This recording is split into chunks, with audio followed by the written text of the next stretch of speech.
দর্শক, সংবাদের প্রথমে যেমনটি আপনাদেরকে বলছিলাম যে ভয়াবহ আগুনে পুড়ছে রাজধানীর মহাখালীর করাইল বস্তি।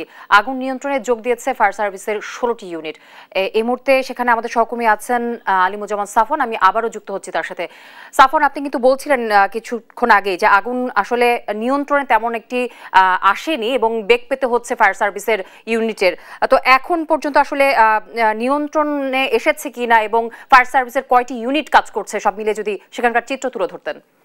কারণ এখনো এসে পৌঁছাতে পারেনি, তবে সেটি আসলে মুখ্য বিষয় না হলেও মুখ্য বিষয় যেটি যে এখানে কিন্তু প্রবেশের জায়গা সার্ভিসের কোনো গাড়ি এসে গাড়িতে প্রবেশ করে আগুন নির্বাপন করবে সেই সুযোগ আসলে নেই। কারণ এই জায়গার যে করাইল বস্তির যে আগুন যেহেতু লেগেছিল বিকেল 5:30 বা 40-এর দিকে এবং এখন কিন্তু ঘড়িতে সময় কিন্তু রাত 8টা।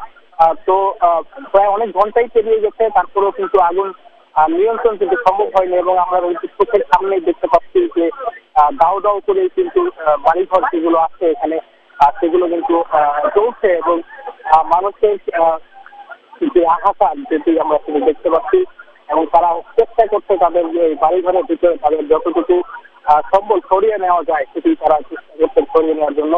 এবং আগুনটি কিন্তু আসলে একটি জায়গায় সীমাবদ্ধ এখন আর নেই, এটি কিন্তু চারিদিকে ছড়িয়ে পড়েছে এবং যতটুকু আসলে আমরা খালি চোখে দেখতে পাচ্ছি এখানে একটি ভবনের উপরে দাঁড়িয়ে পুরোটাই কিন্তু আমরা দেখতে পাচ্ছি যে ভয়াবহ ভাবে আগুন জ্বলছে এবং প্রত্যক্ষদর্শী যারা আছেন অনেকেই ঘটনার বর্ণনা করছেন বিভিন্ন ভাবে, যারা একেবারে সামনে থেকে দেখেছেন যে ঘটনা আসলে শুরু থেকে কিভাবে শুরু হয়েছিল। যদি আমরা